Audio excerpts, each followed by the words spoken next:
So, ito na nga guys. Ito yung tsura ng passion fruit. So, ayun, tumutulo. Pero titikman natin siya. Ganito daw to kainin. Ayun nga, sabi ko nga sa inyo, smells like bayabas.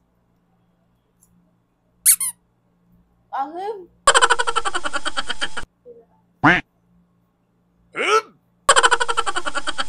Asim siya.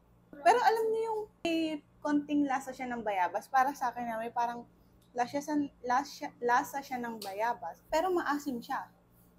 Totoo. Try natin budburan ng asim. Pero sobrang asim. Parang sobrang asim naman yan. Lagyan natin siya ng asim.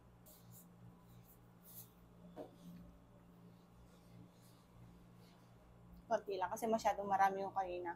Talagang nananapak yung asim niya.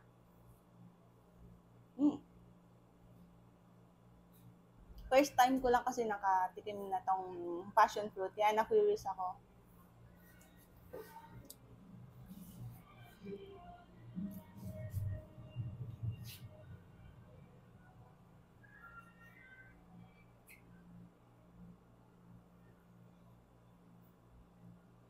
Maasim talaga siya. So guys, ipapatikim naman natin to kay Jen. Hindi ka dito.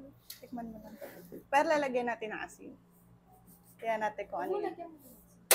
Okay, yung wala munang asin daw. So, ito na lang. Kasi walang asin. Ako na kukuha. Oh, ikaw kumuha. Tingnan niyo.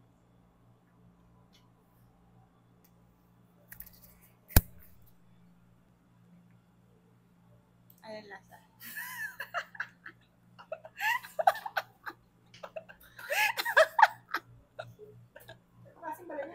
Super asim niya, nos.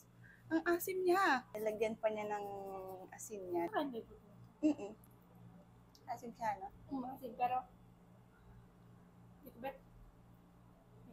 Sabi nung binilan namin, kasi may puno sila ng passion fruit, tapos sabi nilang ganun, sila daw, ang ginagawa daw nila, sinishake nila, biniblend nila with honey.